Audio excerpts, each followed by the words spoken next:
Wave motion का दूसरा lecture start करेंगे। दूसरे लेक्चर में हम लोग देखेंगे ये न्यूटन साहब का formula for speed of sound in air क्या था, क्या है, किस लिए है, इसके बारे में हम लोग देखेंगे। तो न्यूटन साहब से मुलाकात लगातार हमें नहीं हो रहा है, बहुत इंपॉर्टेंट टॉपिक है, सब लोग लगा करके रखो। स्कूल एग्जाम से लेकर के जेईई नीट सब तरफ से it's a very famous topic, इससे क्वेश्चन लड़ता है एग्जामिनेशन में।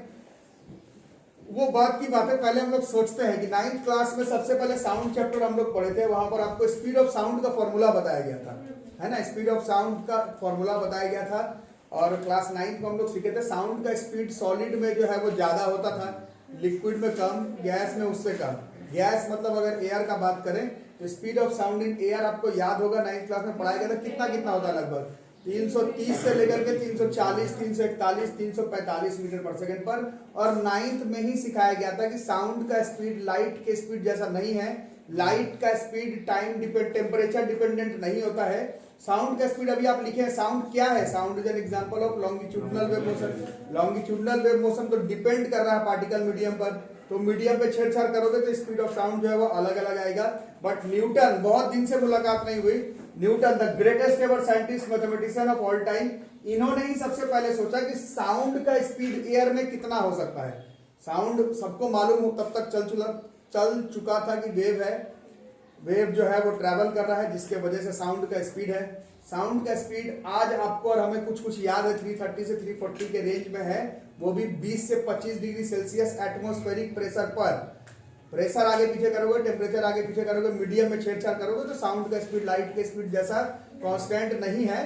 बट न्यूटन सोचे कितना, कैसे, क्यों, क्या, किस लिए, कब। साउंड का स्पीड सबसे पहले ट्राई किया बताने का, न्यूटन साहब भी ट्राई किया कि साउंड का स्पीड कितना होना चाहिए, तो उसके बारे में अभी हम लोग पढ़ेंगे।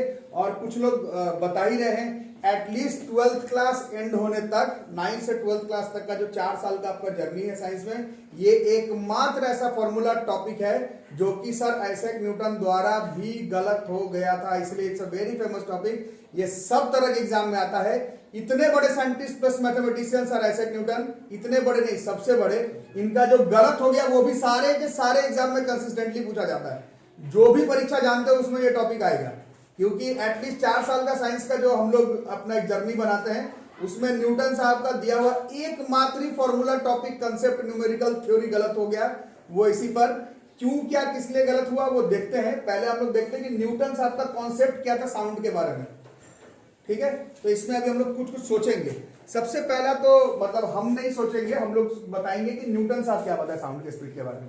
तो साउंड जो है जब वो प्रोपागेट कर रहा है एयर में, साउंड अभी हम लोग पढ़े, it is an example of longitudinal wave motion. जब ये एयर में प्रोपागेट कर रहा है तो साउंड लॉन्गिट्यूडिनल वेव मोशन में अभी आप लोग पढ़े किसका किसका मिला करके लॉन्गिट्यूडिनल वेव मोशन होता है, compression and rarefaction, compression rarefaction, compression rarefaction, compression rarefaction. अब थोड़ा सा इसमें थर्मोडायनामिक्स भी घुसाएंगे, इसलिए ये फेमस टॉपिक है। ऐसे ही कुछ कुछ ऐसे लिख देने से फेमस टॉपिक थोड़ी हो जाता है, इसमें थर्मोडायनामिक्स इन्वॉल्व है। कंप्रेशन अभी कुछ दिन पहले टीडी में पढ़े थे, कंप्रेस करेंगे तो टेम्परेचर बढ़ जाता है, एक्सपैंड करता था तो टेम्परेचर जो है वो घट जाता था। कंप्रेस करेंगे तो टेम्परेचर बढ़ जाएगा, एक्सपैंड करेंगे तो टेम्परेचर जो है वो घट जाएगा। एक बार टेम्परेचर बढ़ रहा है, घट रहा है, बढ़ रहा है, घट रहा है, बढ़ रहा है, घट रहा है, बढ़ रहा है, घट रहा है। सर आइजैक न्यूटन, दुनिया के greatest ever scientist plus mathematician, ने ऐसा कहा कि साउंड जब ट्रैवल कर रहा है एयर में तो वो एक प्रोसेस जो होगा वो एक थर्मोडायनामिक प्रोसेस होगा। पहला चीज तो ये, अब जिनको थर्मोडायनामिक प्रोसेस क्लियर नहीं है पहले जाके पढ़ो थर्मोडायनामिक प्रोसेस किसको कहते हैं, सब लिखवाया पढ़ाया गया है पहले, ठीक है। तो न्यूटन साहब ने बताया कि साउंड जब ट्रैवल करेगा एयर में तो जो प्रोसेस होगा वो कैसा होगा, थर्मोडायनामिक। अब जस्ट अभी हम लोग थर्मोडायनामिक प्रोसेस पढ़े हैं, वैसे तो 4 तरह का था बट उसमें तोड़ेंगे तो 2 तरह का, एक आइसोथर्मल और एक एडियाबेटिक। आइसोथर्मल में टेम्परेचर कांस्टेंट, एडियाबेटिक में हीट फ्लो नहीं। सर आइजैक न्यूटन और आपका मेरा, अब आपका पता नहीं बट मेरे को भी अगर सोचना होता तो मैं भी यही बताता कि साउंड जो ट्रैवल कर रहा है एयर में वो जो प्रोसेस होगा वो थर्मोडायनामिक प्रोसेस होगा, और वो thermodynamic process isothermal in nature होगा। टेम्परेचर का वैल्यू थ्रू आउट कांस्टेंट रहेगा इस थर्मोडायनामिक प्रोसेस में। ऐसा सर आइजैक न्यूटन ने स्पीड ऑफ साउंड के बारे में बताया। क्या क्या बताया, अभी बताओ क्या क्या क्या क्या, इतना नहीं लिखेंगे नहीं, 5 पेज लिखा जाएगा, बोलो न्यूटन साहब के हिसाब से साउंड जब ट्रैवल करेगा एयर में तो जो प्रोसेस होगा that process will be thermodynamic process, और थर्मोडायनामिक प्रोसेस में भी आइसोथर्मल होगा। क्यों आइसोथर्मल? आइसोथर्मल में टेम्परेचर कांस्टेंट, और हमें मालूम है कंप्रेशन में टेम्परेचर बढ़ता है, रेफ्रिजरेशन में घट जाता है, फिर बढ़ता है, फिर घटता है, फिर बढ़ता है, फिर घटता है। तो थ्रू आउट जो टेम्परेचर है वो कांस्टेंट रह जाएगा, ऐसा सर आइजैक न्यूटन ने बोला था। ठीक है, पहला चीज ये हो गया। तो दिक्कत, अब हम लोग देखते हैं स्पीड ऑफ लॉन्गिट्यूडिनल वेव। तो according to sir Isaac Newton, पूरा लिखेंगे नहीं थ्योरी, न्यूटन के हिसाब से ये जो थर्मोडायनामिक प्रोसेस होगा, this PD process will be, this thermodynamic process will be isothermal.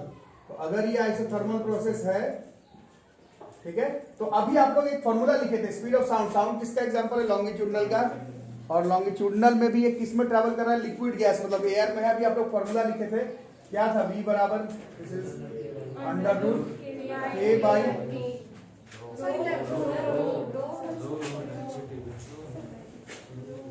ठीक है, ये हो गया। और यहाँ पर ऐसे K आइसो लिख करके रखेंगे। अब आइसो में हम लोग को मालूम है कि आइसो में भैया आइसोथर्मल, आइसोकोरिक, आइसोबेरिक तीनों हो सकता है, बट अब ये टॉपिक आइसोथर्मल का है, वो यहाँ पर लिखे, बार बार क्या ही लिखोगे, ऐसे लिखना है तो पूरा आइसोथर्मल ऐसे लिख सकते हो। पहला चीज तो ये होगा, ठीक है। ये पूरा नीचे तक आएगा, नीचे कर दो, ठीक है यार। तो ये प्रोसेस जो है वो आइसोथर्मल हो जाएगा। पहला चीज ये, इसमें कोई डाउट है ना? अभी लिखना भी है आप लोगों को, पहले समझ लो उसके बाद लिखो, ठीक है। इसके बाद एक टॉपिक, बहुत दिन से बल्क मॉडुलस पढ़े ही नहीं। बल्क मॉडुलस जब बल्क प्रॉपर्टीज ऑफ मैटर में पढ़ा था, वहीं पर बोला था कि एकदम मेन टाइम पर घुसेगा गेम में। सारा न्यूमेरिकल जब हम लोग बल्क प्रॉपर्टीज ऑफ मैटर का पहला चैप्टर का कर रहे थे तो यंग्स मॉडुलस का था। मैं बोला था मौका देख करके बल्क और मॉडुलस ऑफ रिजिडिटी भी घुसेगा गेम में, अभी तक घुसा नहीं।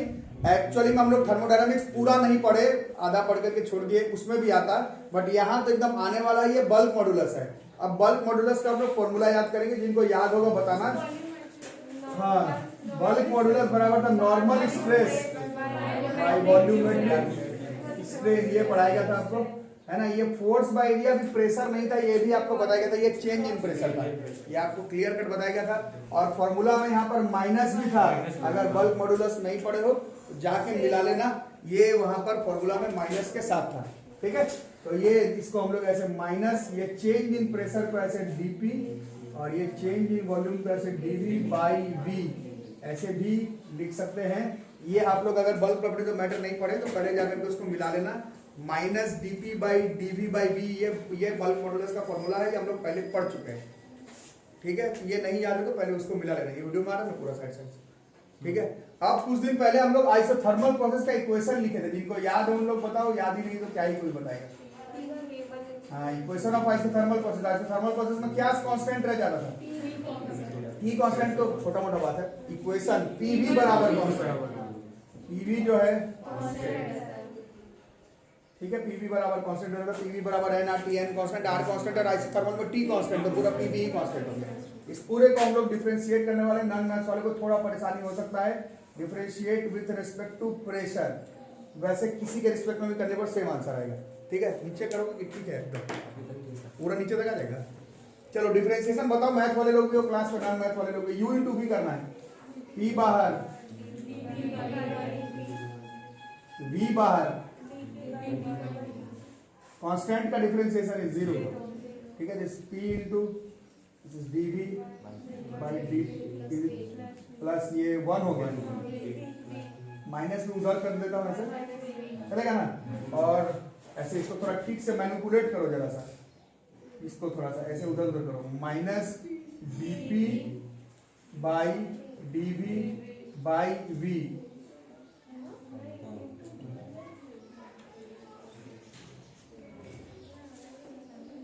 अरे इसको थोड़ा मैनिपुलेट करो ना, कितना हो गया? अरे ऐसे अगर लिखना हो, मेरे को मन कर रहा है ऐसे, माइनस डीपी को इधर कर दिए, माइनस डीपी को उधर कर दिए, और डीवी बाई वी रखे, तो इधर का सिर्फ एक पी बच गया।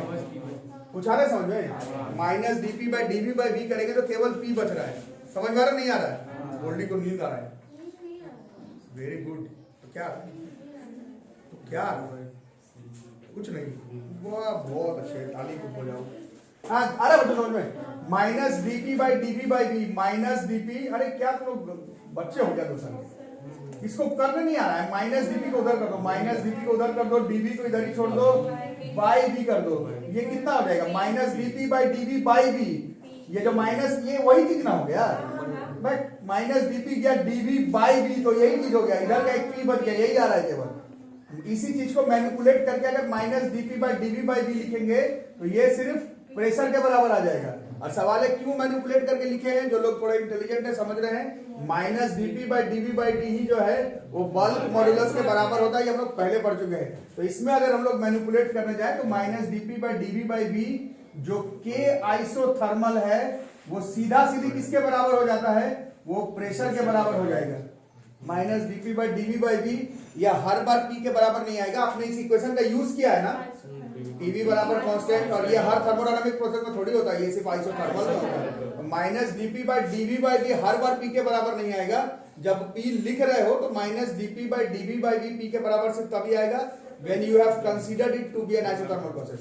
ठीक है हमारा, इसको उठा करके हम लोग यहां पर चलते हैं, तो इससे ये जो V आया बताओ कितना हो गया, दिस इज लाइक सिर्फ P बाई रो। अब प्रेशर के बारे में बातचीत है, प्रेशर ऑफ फ्लूइड के फॉर्मूला हम लोग बहुत लगातार पढ़े हैं, H रो G, उतना भी नहीं पढ़े हो तो ये एटमॉस्फेरिक मन पढ़े ही होगे, मैं ये नहीं बोला नहीं पढ़े हो, बट यहाँ पर सीधा सीधी प्रेशर जो है हम लोग 9th क्लास में पढ़े थे। एरा गैरा प्रेशर पर थोड़ी स्पीड ऑफ साउंड कैलकुलेट करेंगे, अलग अलग आंसर आ जाएगा। जब कैलकुलेट कर ही रहे हो तो एटमॉस्फेरिक प्रेशर में करो, तो इसमें अगर एटमॉस्फेरिक प्रेशर का वैल्यू पुट कर दें, एटमॉस्फेरिक प्रेशर का वैल्यू जो है वो हम लोग पुट करते हैं, एटमॉस्फेरिक प्रेशर का वैल्यू 1.013 इंटू 10 की पावर 5 न्यूटन पर मीटर स्क्वायर। और डेंसिटी यहाँ पर अगर हम लोग एयर का पुट करें, एयर का डेंसिटी जो है ये हम लोग कुछ क्वेश्चंस में भी हम लोग देखे, एयर की डेंसिटी हमने कुछ क्वेश्चंस में भी देखी है। दिस इज अप्रोक्सीमेटली, एयर की डेंसिटी is approximately 1.3 into 10 की पावर -3 kg पर मीटर क्यूब होता है। अरे ये हमें याद नहीं करना है, बट इसके प्रूफिंग में काम है। 1.3 into 10 की पावर -3, 1.3 into 10 की पावर -3 ये ग्राम पर सेंटीमीटर क्यूब में है।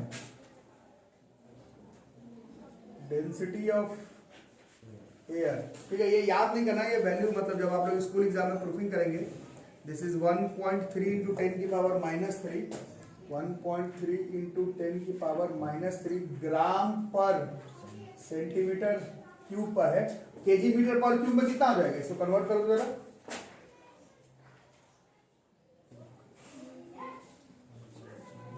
ग्राम को किलोग्राम में और बाई सेंटीमीटर क्यूब को मीटर क्यूब में, इनका और -6 हुआ ना, नीचे सेंटीमीटर ऊपर चले जाएगा तो कितना हो जाएगा, इतना ही हो गया, तो ये 1.3 हो गया। ठीक है, इतना मात्रा बची नहीं, 1.3 बस ना, 1.3 केजी पर मीटर क्यूब। ये वैल्यू को यहाँ जब पुट किए, दुनिया के ग्रेटेस्ट साइंटिस्ट में से 1.3 केजी पर मीटर क्यूब, ये वैल्यू को जब कैलकुलेट किए sir Isaac Newton, so it comes out to be, ये जो वैल्यू आया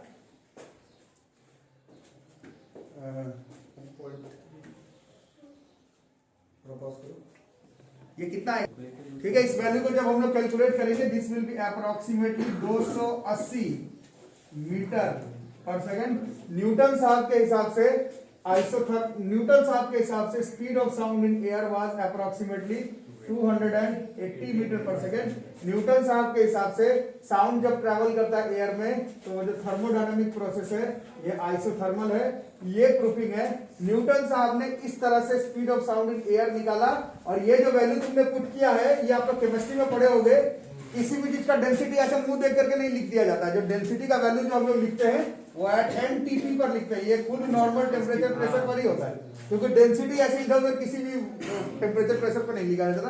तो नॉर्मल टेम्परेचर प्रेशर में देखा जाए तो speed of sound in air का फॉर्मूला वैल्यू जो है वो लगभग 280 मीटर पर सेकंड है। 9th क्लास में जो लोग ने साउंड ईमानदारी से पढ़ा है उनको मालूम होगा कि साउंड का स्पीड 280 मीटर पर सेकंड नहीं होता है, 330-340 के रेंज में होता है।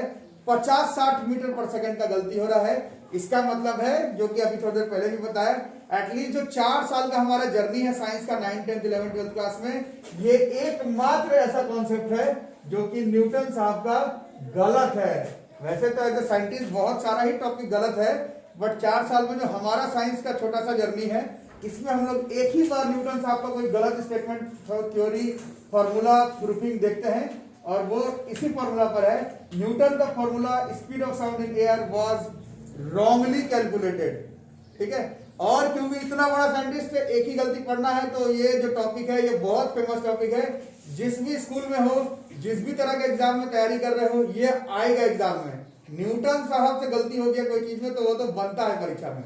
वो परीक्षा में तुम जो नाम लगाना है लगा लो अपने आगे, ठीक है।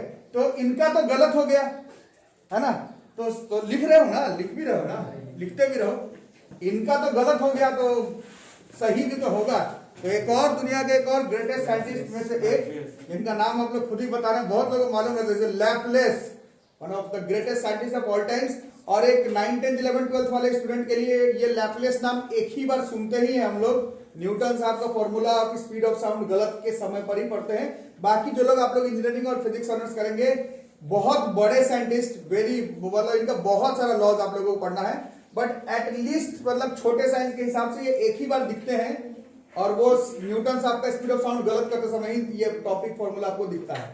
तो अभी हम लोग पढ़ेंगे लैपलेस ने कैसे न्यूटन का speed of sound in air का फॉर्मूला गलत साबित किया, इसके बारे में अभी पढ़ते फटाफट। और लिखो 2 मिनट।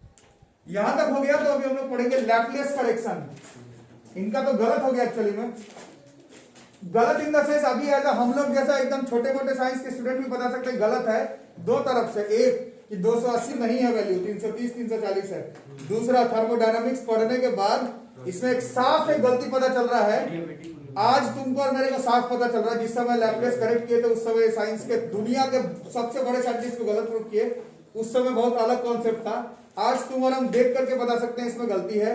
ये जो प्रोसेस यहाँ पर लिखा हुआ आइसोथर्मल, ये गलत है।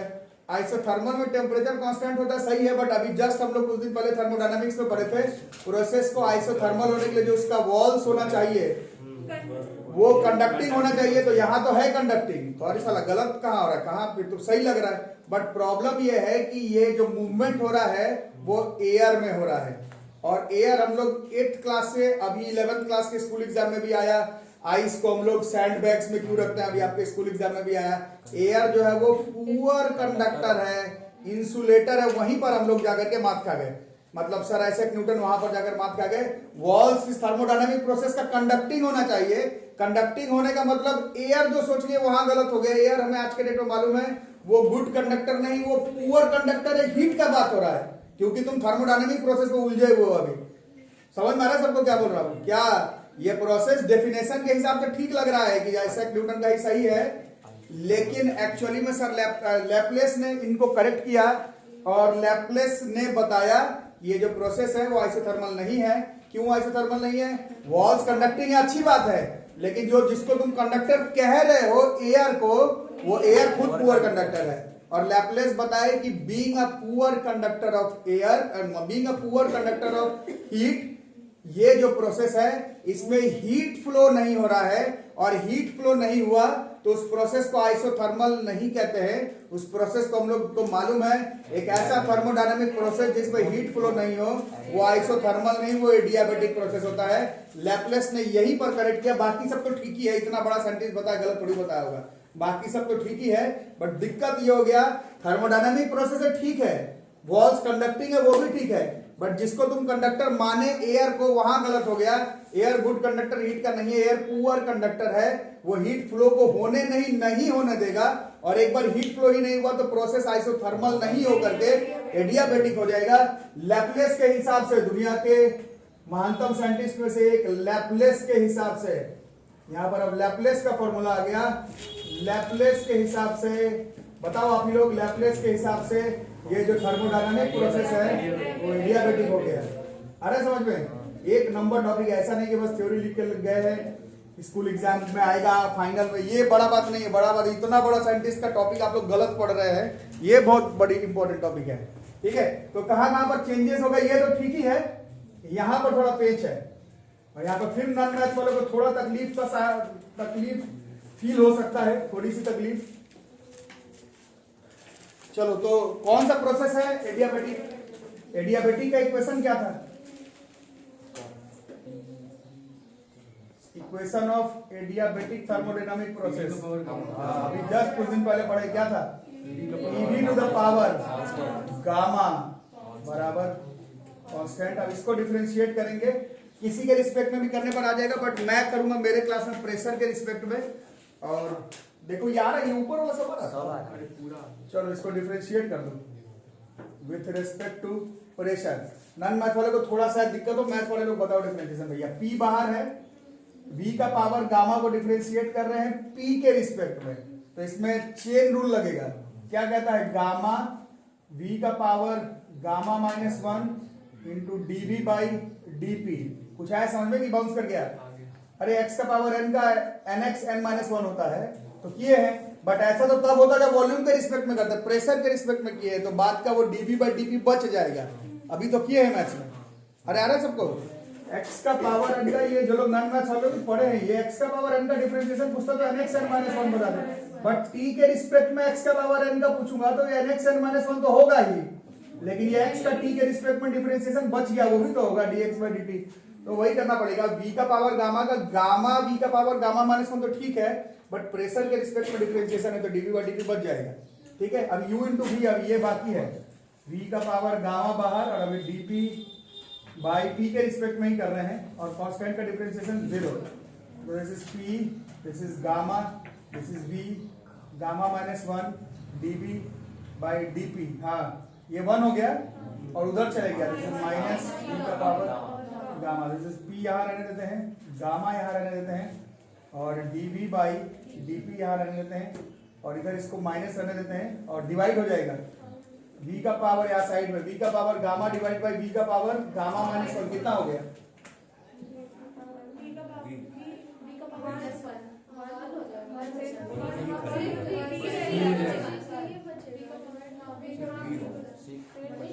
गामा -1, हाँ v का पावर 1 बच गया। ठीक है, तो ये इतना ही, मतलब -v बच गया। इसमें कोई प्रॉब्लम किसी को? ठीक है, अब यहाँ तक तो कर लिया, बट मेरे को ऐसे मैनिपुलेट करना है इसको, क्योंकि इसी का फॉर्मूला हमें लाना है गेम में। मैनिपुलेट करो, इसी चीज को ऐसे लिखो, -dp by dv by v लिखोगे तो इस बार ये अभी देखे तो यही सब आ गया, dp by dv by v आ गया। तो पिछले बार सिर्फ p बच रहा था, इस बार p के साथ ये गामा भी बच जा रहा है। आ रहा है समझ में? पिछले बार सिर्फ क्या हुआ, क्या नहीं था, पिछले वाला आया था। पॉज कर। ठीक है, यहां तक आ गए बच्चों। अब इसको लेकर के चलते हैं। थोड़ा देर पहले कहां पर थे? वेलोसिटी ऑफ लॉन्गिट्यूडिनल वेव का फॉर्मूला था k बाई रो था, बट ये कौन सा प्रोसेस है? तो ये k एडियाबेटिक बाई रो है। और अभी हम लोग देखें कि ये value -dp by dv by v किसके बराबर हो जाता है? ये k के बराबर है, और k अगर एडियाबेटिक हो तो ये -dp by dv by p gamma के बराबर हो जाता है। समझ आया? अभी आइसोथर्मल में k isothermal -dp by dv by v ये हमेशा k के ही बराबर आएगा, -dp by dv by v ये हमेशा k के बराबर आएगा, बट k आइसोथर्मल होता तो ये सिर्फ p के बराबर आ रहा था, k एडियाबेटिक है तो ये p गामा के बराबर आ जा रहा है। तो दिक्कत घर पर थोड़ा आराम से देखना, समझ में आएगा। अभी ओवरफ्लो कर रहा होगा, बट आना चाहिए आपको। तो इसको कहां लेके चले? यहां पर √p गामा। अब इसका कैलकुलेशन पहले कर चुके हैं, तो एक रूट गामा बाहर आ रहा है, रूट गामा, और अंदर √p बाई रो, ये किए थे अभी न्यूटन बताइए, लगभग 280 था। अब आ रहा है समझ में? तो न्यूटन के हिसाब से स्पीड जो है वो केवल 280, बट लैपलेस के हिसाब से या फिर आज का साइंस के हिसाब से speed of sound in air 280 into root gamma. अब गामा के बारे में जो लोग क्लास नहीं किए हैं पहले उन लोग क्लास कर लेना। ये किसका गामा निकालना है? अभी हमें एयर का निकालना है। Air consist of which two main gases? Oxygen and nitrogen. Oxygen as well as nitrogen both are diatomic gas, और डाई एटॉमिक गैस का गामा हम लोग पढ़ चुके हैं। नहीं पढ़े हो तो फिर पूछोगे ये कहां से आ गया, नहीं आ गया। तो नहीं आ गया तो पीछे का वीडियो छूटा हुआ है तो नोट करो। डाई एटॉमिक गैस का गामा जो है वो 7/5 था, मोनो एटॉमिक का 5/3 था। हम लोग एयर का निकाल रहे हैं। Air is not an example of diatomic gas, but 99% air में हाइड्रोजन और नाइट्रोजन है, ऑक्सीजन और नाइट्रोजन है, और दोनों डाई एटॉमिक है, तो डाई एटॉमिक वाला ही गामा पुट कर देंगे।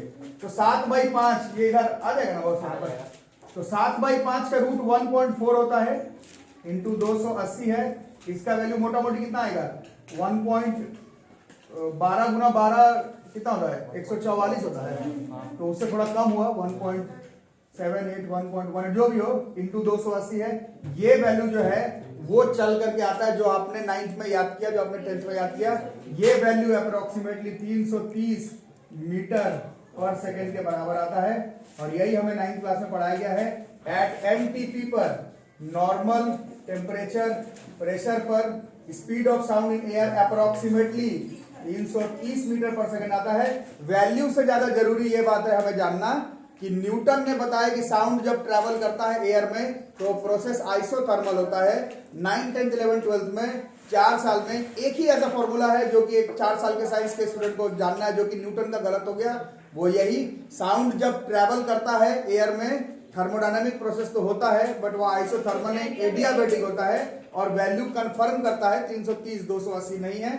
और ये है न्यूटन का formula for speed of sound और ये है लैप्लेस करेक्शन। और दूसरा चैप्टर यहां पर खत्म हो गया। पहला में एसएचएम, दूसरे में वेव। वेव में 2-3 टॉपिक पढ़ना है, wave, type of wave, definition. अब जो लोग अबव एवरेज हैं आप लोगों को भी मालूम है स्कूल एग्जाम में ये आएगा कि what is wave and right it's property आएगा। तुम खुद ही गेस कर लो, समझदार हो। वेव में ये आने वाला है, सबको मालूम है ये आने वाला है वेव का question. Newton formula for speed of sound and it's Laplace correction. वैसे एपीएस वालों का आया what is wave, what is characteristic of wave, वो भी आया है उन लोग का। तो देख करके करना। सेकंड चैप्टर वेव जो है विदाउट न्यूमेरिकल के खत्म हो गए। न्यूमेरिकल सब लोग अभी नहीं किए हैं, करेंगे आराम से, ठीक है। रेड